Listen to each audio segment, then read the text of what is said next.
नमस्कार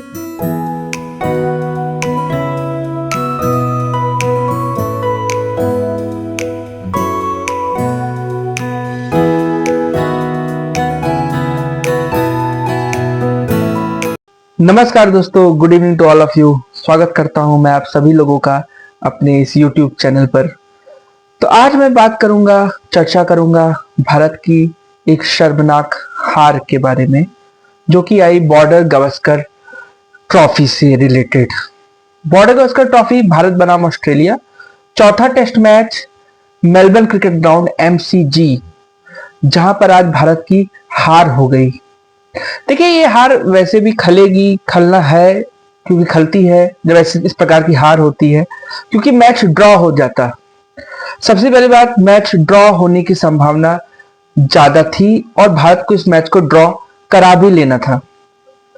खैर, भारत ये जीत भी सकता था टेस्ट मैच। अगर भारत की अप्रोच उस तरीके से रहती तो भारत ये टेस्ट मैच जरूर जीत लेता और जरूर भारत इस टेस्ट मैच में विक्ट्री भारत की होती, क्योंकि जिस प्रकार से यशस्वी जायसवाल खेले इस मैच में, वो दर्शाता है कि बाकी हमारे बल्लेबाज भी खेल सकते थे उसी प्रकार से। और हमें इसमें नीतीश कुमार रेड्डी को भी नहीं भूलना होगा, जिन्होंने कमाल का शतक बनाया इस टेस्ट मैच में। मेडन सेंचुरी इस टेस्ट मैच में उन्होंने बनाया। तो सबसे पहले मैं कुछ की पॉइंट आपको बता दूं, फिर मैं बता दूं जहां तक मेरी एनालिसिस है कि भारत क्यों ये टेस्ट मैच हारी। सबसे की पॉइंट ये है कि कॉन्स्टास जो खिलाड़ी थे, जिनका नाम था सैम कॉन्स्टास जो थे, उन्होंने अपना डेब्यू किया और उन्होंने ताबड़तोड़ 60 रन बनाए अपने मेडन टेस्ट मैच में। और मैं आप सभी लोगों को ये बता देना चाहता हूं कि ये जो मेडन टेस्ट मैच उनका था, जिसमें उन्होंने 60 रन बनाया, जो उनका 50 आया, वो फास्टेस्ट 50, थर्ड फास्टेस्ट 50 था। ऑस्ट्रेलियन क्रिकेटर्स जितने भी रहे हैं उनके इतिहास में थर्ड फास्टेस्ट 50 उन्होंने बनाया सैम कॉन्स्टास ने, जो मैक्स स्विनी की जगह पे आए। सैम कॉन्स्टास बहुत ही अच्छी बल्लेबाजी उन्होंने की। उसके बाद मैं आपको बता दूं, अटेंडेंस वाइज भी ये सबसे बड़ा टेस्ट मैच रहा। मेलबर्न क्रिकेट ग्राउंड में हाईएस्ट अटेंडेंस रेट इस सीरीज में, MCG की सीरीज में, इस बॉर्डर गावस्कर ट्रॉफी की जो सीरीज हुई उसमें हाईएस्ट अटेंडेंस जो रिकॉर्ड किया गया है वो MCG में किया गया। खैर, MCG का ग्राउंड वैसे भी बहुत बड़ा है, 1 लाख की कैपेसिटी है, पर इसके बावजूद भी बहुत ज्यादा अटेंडेंस वहां पर देखने को मिली। उसके अलावा नीतीश कुमार रेड्डी, जो मैंने पहले ही चर्चा कर लिया था, शतक बनाया उन्होंने, सेंचुरी बनाई, और ये नीतीश कुमार रेड्डी की मेडन सेंचुरी थी। जसप्रीत बुमराह ने अपना 200वां विकेट पूरा किया इस टेस्ट मैच में, 200वां विकेट पूरा किया। और ये सब तो हुई बात की क्या क्या रिकॉर्ड्स बने। उसके अलावा अगर चर्चा की जाए भारत हारी क्यों, ये सवाल जरूर सभी दर्शकों के दिमाग में आएगा कि भारत इस टेस्ट मैच को हार कैसे गई। देखिए, जो टेस्ट हार हुई भारत की, जो भारत इस टेस्ट मैच को हारा, इसका मैं जो सबसे ज्यादा जिम्मेदार ठहराऊंगा वो कप्तान रोहित शर्मा को ठहराऊंगा और ऋषभ पंत को ठहराऊंगा। कप्तान रोहित शर्मा और ऋषभ पंत की वजह से भारत ये टेस्ट मैच गंवाया है। आप गौर करिएगा इस बात को। ऋषभ पंत कोई खराब बल्लेबाज नहीं है, ऋषभ पंत एक अच्छे बैट्समैन हैं, क्योंकि ऋषभ पंत 25 प्लस दोनों ही इनिंग में उन्होंने 25 प्लस किया और 35 के पहले पहले आउट हो गया। अभी मैं आपको एग्जैक्ट स्कोर दे दूंगा। उसके अलावा रोहित शर्मा की मैं बात करूं तो रोहित शर्मा को जैसे लगता है कि ये टेस्ट मैच नहीं हो रहा है, ये IPL का कोई T20 मुकाबला खेला जा रहा है। लेजेंड है रोहित शर्मा। रोहित शर्मा एक ऐसे खिलाड़ी हैं जो लेजेंड हैं, कई बार उन्हें दोहरा शतक मारा है वनडे में, लेकिन वो अब 2020 की तरह टेस्ट मैच खेल रहे हैं। और ऋषभ पंत का भी यही हाल है। ऋषभ पंत भी इसको 2020 समझ लिए हैं, ऑस्ट्रेलिया की सीरीज को। बॉर्डर गावस्कर ट्रॉफी का अपना एक अवधा है। बॉर्डर गावस्कर ट्रॉफी एक समय आप देखिएगा ऐसा आएगा कि ये एसेस के बराबर या एसेस को भी पिछाड़ के नंबर 1 ट्रॉफी बन जाएगी पूरे वर्ल्ड की। और उसमें इतना गैर जिम्मेदारी वाला शॉट, मतलब बिल्कुल गैर जिम्मेदारी से उन्होंने खेला ऋषभ पंत ने दोनों इनिंग में। अतरंगी अजीब शॉट, ये जब से ऋषभ पंत आए हैं जो इस मैच में as a wicket keeper, Sanju Samson को मैं समझता हूँ कि संजू सैमसन को जगह दी गई होती तो संजू सैमसन कम से कम अपनी बॉल को समझ के तो खेलते। जिम्मेदारी से तो खेलते। इतना आप सेट हो जा रहे हो उसमें, आप इतना अतरंगी शॉट कैसे खेल सकते हो? आप लेग साइड पे हर गेंद को क्यों घुमा रहे हो थर्ड मैन की तरफ? लेग साइड पे आप हर गेंद नचा रहे हो, बल्ले को नचा रहे हो लेग साइड पे, तो आपका आउट होना लाजमी है। वो कोई इंडिया की पिच नहीं है, कोई बैटिंग पिच नहीं है कि आप पिकअप शॉट ले रहे हो। यही काम रोहित शर्मा ने भी किया था, उन्होंने पिकअप शॉट लिया था। पहली इनिंग में जो रोहित शर्मा आउट हुए तो पिकअप शॉट लेकर ही आउट हुए। पिकअप शॉट लेने की आवश्यकता नहीं है, कोकाबूरा की बॉल है वो। और वो पिच जो है ऑस्ट्रेलिया की पिच, टेस्ट मैच में वहां पर गेंद बहुत ज्यादा सीम होती है, ना कि जो स्विंग तो होती तो होती है, स्विंग होती है, स्विंग आउट स्विंग, सीम है। सीम और स्विंग में फर्क करना जो है, जो यशस्वी जायसवाल जो फर्क कर पा रहे थे, कोहली भी कर पा रहे थे, और भी बल्लेबाज रेड्डी भी कर पा रहे थे, वो शायद रोहित शर्मा और नीतीश कुमार, रोहित शर्मा और ऋषभ पंत, रोहित शर्मा और ऋषभ पंत जो है उसको समझ नहीं पा रहे थे कि गेंद सीम हो रही है। सीम की खासियत होती है गेंद पड़ने के बाद गेंद लहराती है, पड़ने के बाद हवा में अंदर बाहर होती है। वो बॉलर नहीं करता है, वो पिच की मदद होती है, पिच से मदद मिलती है, तब लहराती है गेंद। स्विंग और out swing, in swing bowler कराता है, पर सीम ज्यादा खतरनाक होती है। इंग्लैंड में आप ये देख लीजिए, इंग्लैंड में अगर भारतीय टीम जाए या कोई और टीम जाए, पाकिस्तान जाए, श्रीलंका जाए या वेस्ट इंडीज जाए, कोई भी टीम जाए, तो उनको खतरा हमेशा सीम से होता है। जेम्स एंडरसन जो कि महान बॉलर इंग्लैंड के हुए, अब रिटायरमेंट ले लिया उन्होंने, वो सीम से विकेट लेते थे, ना कि स्विंग से। तो इस चीज को समझने की आवश्यकता है। पैट कमिंस ने क्या किया आज? पैट कमिंस ने सब एक बॉल तो उन्होंने ऐसी डाली कि मैं समझता हूं इस टेस्ट सीरीज की वो बॉल बेस्ट बॉल होगी, और अभी तक की वो बेस्ट बॉल थी, और इस टेस्ट मैच की वो बेस्ट बॉल थी।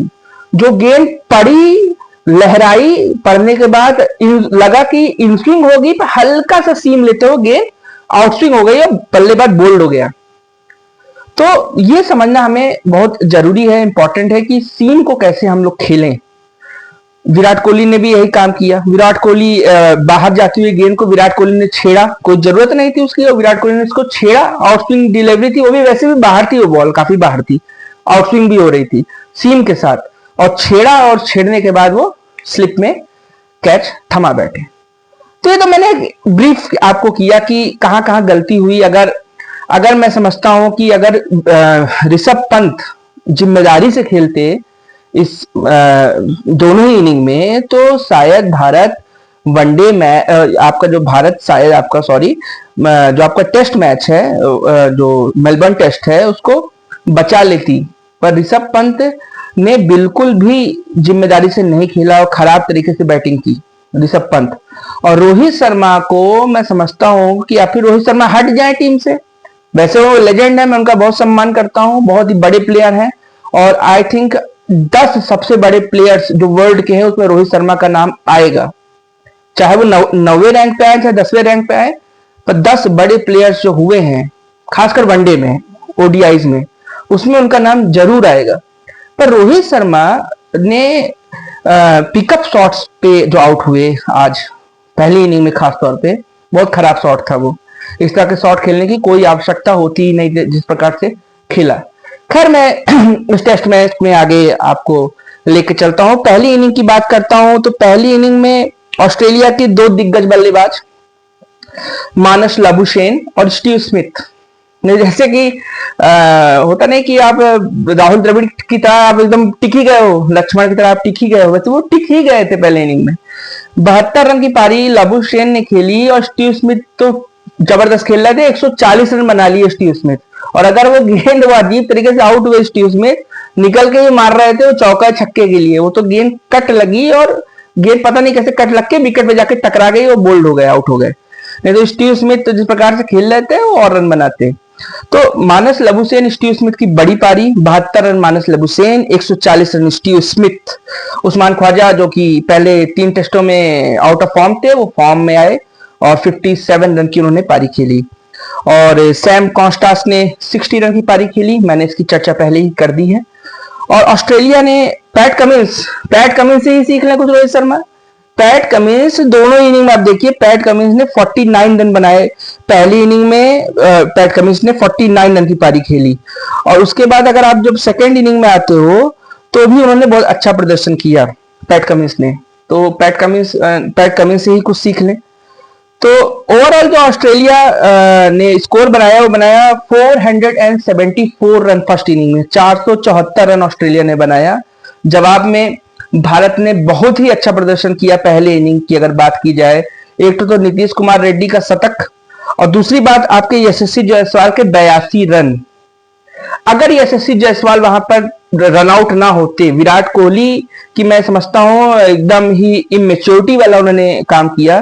कुछ कुछ एलन डोनाल्ड की याद दिला दी उन्होंने, 99 की याद दिला दी, इंडिया साउथ अफ्रीका, सॉरी आपके ऑस्ट्रेलिया बनाम साउथ अफ्रीका, ऑस्ट्रेलिया बनाम south Africa 1999 semifinal world cup, वो वाली याद उन्होंने ताजा करा दी।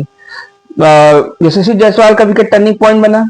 भारत जो 369 रन बनाए, वो भारत हो सकता है ऑस्ट्रेलिया से ज्यादा रन बना देता, ऑस्ट्रेलिया के ऊपर ही दबाव बन जाता, कुछ लीड भारत ऑस्ट्रेलिया को दे देता, पर ऐसा हुआ नहीं। यशस्वी जायसवाल 82 रन बना के आउट हो गए। गलती उनकी नहीं थी, गलती थी विराट कोहली की।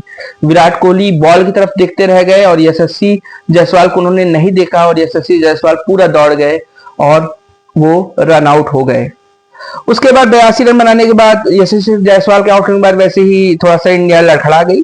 फिर नीतीश कुमार रेड्डी ने जबरदस्त 114 रन बनाया। देखिए ऑस्ट्रेलियाई जो खिलाड़ी है कितना प्रेशर बना सकते हैं आपके ऊपर, ये इसका प्रत्यक्ष उदाहरण आपको नीतीश कुमार रेड्डी जब बैटिंग कर रहे थे तो वो देखने को मिल सकता है। लगातार प्रेशर, मानस लेबुसेन को आगे लाके खड़ा कर दिया एकदम सामने, कवर पे एकदम एकदम एकदम पिच के सामने, कवर दिशा पे एकदम पिच के सामने, और बाकी प्लेयर्स को भी सामने ले आए। लगातार स्लेजिंग, लगातार नीतीश कुमार के ऊपर स्लेजिंग हो रही थी, और इधर टेलेंटर्स का विकेट ले रहे थे। वो तो मोहम्मद सिराज ने तीन बॉल जो है उन्होंने जो रोकी, उसकी वजह से जो है फिर नीतीश कुमार रेड्डी ने चौका मार के हैंडेड किया, और बिल्कुल जो समय इमोशन था वो अपने हाई रेट पे था। इमोशंस का अगर आपको देखना है, इमोशन की वो क्लिप, तो आप वो नीतीश कुमार रेड्डी वाली क्लिप जरूर देखिए। जब उन्होंने चौका मारा तो उन्होंने बैट को वहीं पर लगाया, उसके ऊपर इंडिया का हेलमेट लगाया और कहा देखिए ऐसे प्रेशर से हम लोग निकल सकते हैं अगर पेशेंस बना के चलें। उसके बाद नीतीश कुमार रेड्डी ने 114 रन बनाए। वॉशिंगटन सुंदर ने उनका बखूबी साथ दिया, और भारत ने अच्छा टोटल 369 रन का खड़ा किया। अब बारी थी ऑस्ट्रेलिया की। ऑस्ट्रेलिया ने फिर बैटिंग करना स्टार्ट किया। फिर मानस लेबुसेन, उनको आउट करने से पहाड़ सही हो जाता है अगर टिक जाए तो। वो इतने जबरदस्त टेस्ट के टेक्निक वाइज अगर मैं कहूं तो कभी कभी तो मुझे लगता है कि स्टीव स्मिथ से ज्यादा अच्छी टेक्निक लेबुसेन की है। देखिए मैं बहुत सोच समझ के ये बात कह रहा हूं, लेकिन मुझे जो लगता है कभी कभी देखकर कि स्टीव स्मिथ से ज्यादा अच्छी टेक्निक मानस लेबुसेन के पास है। जिस प्रकार से वो बंदा अगर खड़ा हो गया और अगर 25-30 रन उसने बना दिया तो आउट करना आपको पहाड़ हो जाएगा। यही उसने काम किया था वर्ल्ड कप में। 2023 का विश्व कप जो हुआ था फाइनल इंडिया में, उसमें जब वो बंदा आया 3 विकेट गिरने के बाद तो उसको आउट करना, फिर आप स्लेजिंग करो चाहे जो करो, खैर स्लेजिंग मानस लेबुसेन भी बहुत करते हैं पर उनको झेल भी लेते हैं। और फिर वो बंदा मानस लेबुसेन ने 70 रन बनाए, मतलब पहली इनिंग में 72, दूसरी इनिंग में फिर से 70, और पैट कमिंस ने फिर 41 रन बनाए। तो इस प्रकार से जो है ऑस्ट्रेलिया ने अच्छा खासा भारत को टारगेट दे दिया। ऑस्ट्रेलिया ने भारत को टारगेट अच्छा खासा दे दिया। तो उसके बाद खैर मैं विकेट्स की बात करूं तो जसप्रीत बुमराह ने 4 विकेट लिए। सेकेंड इनिंग में भी जसप्रीत बुमराह ने 5 विकेट लिए। 9 विकेट ले रहा है वो बॉलर। जसप्रीत बुमराह से अच्छा बॉलर मैं समझता हूं पूरे वर्ल्ड में टॉप 5 अगर बॉलर का नाम आता है तो उसमें जसप्रीत बुमराह का नाम हमेशा सुनहरे अक्षरों से लिखा जाएगा। वसीम अकरम, जसप्रीत बुमराह, ग्लेन मैकग्रा, शोएब अख्तर, और उसके बाद मैं समझता हूं कि वकार यूनिस। ये 5 बॉलर ऐसे हैं। खैर इसमें पाकिस्तान के बॉलर्स का नाम ज्यादा है पर क्या किया जाए, बॉलर्स तो जो उनके पास 3 थे वो कमाल के थे। शोएब अख्तर जैसा पेसर फास्टर शायद ही इस समय कोई हो या कभी हुआ हो, गजब की बॉलिंग। और वकार यूनिस और वसीम अकरम और ग्लेन मैग्रा आपके ऑस्ट्रेलिया से। ये आपका मैं करंट बता रहा हूँ, ये आप मान चलिए 90s से ये 5 बॉलर का ही बोल, उसमें 5 बॉलर्स का ही बोलबाला रहा, उसमें जसप्रीत बुमराह का नाम है। वैसे तो मेलकम मार्शल भी थे, तो ऐसे कई बॉलर्स हुए, अच्छे बॉलर, जेफ थॉमसन थे, तो अच्छे अच्छे बॉलर्स जो है हुए, पर ये 5 बॉलर का नाम हमेशा रहेगा क्रिकेट जगत में। तो जसप्रीत बुमराह ने 4 विकेट लिए पहले इनिंग में, जसप्रीत बुमराह ने 4 विकेट लिए, दूसरे इनिंग में जसप्रीत बुमराह फिर 5 विकेट लिए। कहीं पर भी बॉल आप कहिए, जसप्रीत बुमराह एक ओवर में 3 से 4 यॉर्कर फेंकने की काबिलियत रखते हैं। 4 यॉर्कर फेंक सकते हैं वो, और वो गेंद वहीं जहां वो पटकते हैं गेंद, वहीं से वो इन स्विंग भी करा सकते हैं, वहीं से वो आउट स्विंग भी करा सकते हैं। अब उसको खेले तो कैसे खेले, अब उनको आप खेल नहीं सकते हो। एक बंदा वहीं से इन स्विंग कराएगा, वहीं से आउट स्विंग कराएगा, आप कैसे खेलोगे, बॉल बैट्समैन कंफ्यूज हो जाएगा। यहां तक कि मानस लबुशेन और स्टीव स्मिथ कंफ्यूज हो जा रहे थे। तो बहुत ही जबरदस्त टैलेंट मिला इंडिया को, और इंडिया जितना यूटिलाइज कर सके इस टैलेंट को जब तक, तो इंडिया के लिए बहुत ही फायदेमंद होगा। उसके बाद जसप्रीत बुमराह 4 विकेट पहले इनिंग, दूसरी इनिंग 5 विकेट, और उसके बाद पैट कमिंस ने बैटिंग में भी जोहर दिखाया। उसके बाद 3 विकेट पैट कमिंस ने पहले इनिंग में लिए, दूसरी इनिंग में भी 3 विकेट्स लिए पैट कमिंस ने। तो ये रहा जो है हाल। नेथन लॉयन ने भी विकेट लिए, बोलैंड ने भी 3 विकेट लिए। तो जडेजा ने भी आपके जो है पहली इनिंग में 3 विकेट लिए, रविंद्र जडेजा ने 3 विकेट लिए। बैटिंग से थोड़ा परफॉर्मेंस थोड़ा सा कमजोर रहा। अब था भारत के बाद जो टारगेट, या फिर भारत सेव करे, इसको सेव कर ले, या फिर जीत के लिए जाए। अब भारत इसको सेव करने के ही इरादे से उतरी थी, मैं आपको साफ तौर पे बता दूं, क्योंकि वो जो आज का जो फाइनल दिन था, जो देख के लगा, अगर आप उस हाईलाइट को देखेंगे आपको पता लगेगा, या फिर अगर आप मैच देखे होंगे तो आपको पता लग जाएगा कि जिस प्रकार से भारत खेल रही थी, भारत सेव करने ही जा रही थी। सेव भी हो जाता मैच सेव हो जाता। अगर यशस्वी जायसवाल ना आउट होते तो ये पक्का मैच सेव हो जाता, क्योंकि 13 ओवर ही बाकी थे, 9 विकेट गिर गए थे, या 8 विकेट गिर गए थे, 8 विकेट 7 विकेट से गिर रहे थे, 13-15 ओवर बाकी था। यशस्वी जायसवाल होते तो एक तो मोरल अप होता इंडिया का, अब भारत इस मैच को पक्का ड्रॉ करा लेती। रोहित शर्मा का वही लचर परफॉर्मेंस, और ऋषभ पंत भी, अगर जो ऋषभ पंत का मैं स्कोर बता दूं अगर आपको, तो ऋषभ पंत ने जो है इस मुकाबले में खेला, काफी अच्छा खेला ऋषभ पंत ने 30 रन बनाए। देखिए आप, 30 रन ऋषभ पंत ने बनाए सेकेंड इनिंग में। फर्स्ट इनिंग में ऋषभ पंत ने 28 रन बनाए, फर्स्ट इनिंग में ऋषभ पंत ने 28 रन बनाए, सेकंड इनिंग में ऋषभ पंत ने 30 रन बनाए। ऋषभ पंत अच्छे बैट्समैन है, तभी तो इतना रन बना पा रहे हैं, नहीं तो इतना रन बना ही क्यों पाते। पर फिर से खराब शॉट, अतरंगी सा शॉट खेलते हैं, पता नहीं क्या हो जाता है उनको, आउट हो गए। अगर ऋषभ पंत भी टिक जाते, थोड़ा रन बना लेते और थोड़ा सा टिक के खेलते, तब भी ड्रॉ हो जाता। यशस्वी जायसवाल आउट ना होते, तब भी ड्रॉ हो जाता। तो इंडिया का कुछ बैड लक रहा है, कहीं कहीं इंप्रूवमेंट करने की जरूरत है। गौतम गंभीर बहुत ही काबिल कोच है, बहुत ही काबिल बैट्समैन रहे हैं, बहुत ही काबिल कोच है, बिल्कुल वो सुधार करेंगे इस पे। हमारी टीम हार गई, कोई बात नहीं, भारत लड़ी अच्छा। पहली इनिंग में भारत ने बहुत अच्छी बैटिंग करी, दो जो है अच्छी पारियां आई। भारत ने बॉलिंग में भी ऑस्ट्रेलिया को सेकंड इनिंग में धूल चटा दी। तो ऐसी बात नहीं है, भारतीय टीम ने अच्छा परफॉर्मेंस किया। आखिरी दिन भारत जीत भी सकता था मैच, इंडिया हार भी सकता था, मैच ड्रॉ भी हो सकता था। इंडिया जीत के लिए नहीं गई, पहली बात तो थोड़ा सा पॉजिटिव अप्रोच दिखाना चाहिए था, जीत के लिए जाना चाहिए था। अगर रोहित शर्मा को नीचे खेलना था तो रोहित शर्मा नीचे खेल लेते, कोहली उनको केएल राहुल को ऊपर खेला लेते, केएल राहुल ऊपर जाके खेल लेते, रोहित शर्मा वन डाउन खेल लेते या मिडिल ऑर्डर में आके खेल लेते, जब कैप्टन थे मोरल बढ़ता। क्या पैट कमिंस का स्कोर आप 49 देख लीजिए, पैट कमिंस का पहली इनिंग में, तो क्या पैट कमिंस नीचे ही तो खेल रहा है, नीचे ही तो आके खेल रहा है, पर बना रहा है रन। खैर वो बॉलर है तब भी रन बना रहा है। तो ये कुछ ड्रॉबैक्स हुए इंडिया की तरफ से, कुछ गलतियां हुई 5वें दिन, इस वजह से भारत ये मैच हार गया। ड्रॉ हो सकता था, हार गया, कोई बात नहीं। भारत ने ओवरऑल अच्छा परफॉर्मेंस दिया, बढ़िया परफॉर्मेंस दिया, और मैं यही आशा करता हूं भारतीय टीम के साथ कि भारत इस टीम से इस टेस्ट मैच से थोड़ा सा भारत को सीखना चाहिए। भारतीय टीम आज भी नंबर 1 है, पहले भी थी, गांगुली के समय भी थी, धोनी के समय भी थी, आज भी भारतीय टीम किसी भी कंट्री में भी जाकर किसी भी कंट्री को हराने का मादा रखती है, चाहे वो इंग्लैंड हो, साउथ अफ्रीका हो, ऑस्ट्रेलिया हो, कहीं पर भी। और यही नहीं, भारतीय टीम के अंदर इतनी काबिलियत है कि वो क्लीन स्वीप कर सकती है, ऑस्ट्रेलिया में जाके ऑस्ट्रेलिया को हरा सकती है क्लीन स्वीप में, इंग्लैंड को भी हरा सकती है। तो भारतीय टीम में जो काबिलियत है वो भारतीय टीम को समझना चाहिए, समझ भी रहे होंगे हमारे सपोर्ट स्टाफ, हमारे हमारे कोच, असिस्टेंट कोच, तो हमारे साइकोलॉजिस्ट, तो सभी लोग इसको समझ रहे होंगे। भारतीय टीम जो है उसका मोराल बढ़ाएंगे और भारत बिल्कुल कमबैक करेगा। ये आप आखिरी टेस्ट, फिफ्थ टेस्ट होने वाला है और उसमें भारत पक्का जीतेगा, मुझे पूरा इस चीज की श्योरिटी है कि भारतीय टेस्ट जो पांचवा होगा वो 100% जीतेगा। तो मैं आशा करता हूं कि भारतीय टीम पांचवा टेस्ट जीते और हमें एक मुस्कुराहट देखने को हमारे दर्शकों के चेहरे पर आए, हमारी जनता के चेहरों पर, भारतीयों के चेहरे पे वो मुस्कुराहट वापस भारतीय टीम लेकर आए। इसी आशा के साथ मैं आपसे विदा लेना चाहता हूं। अगर आपको मेरी एनालिसिस, शॉर्ट एनालिसिस पसंद आई हो तो प्लीज चैनल को लाइक करिए, सब्सक्राइब करिए, शेयर करिए। Thank you very much.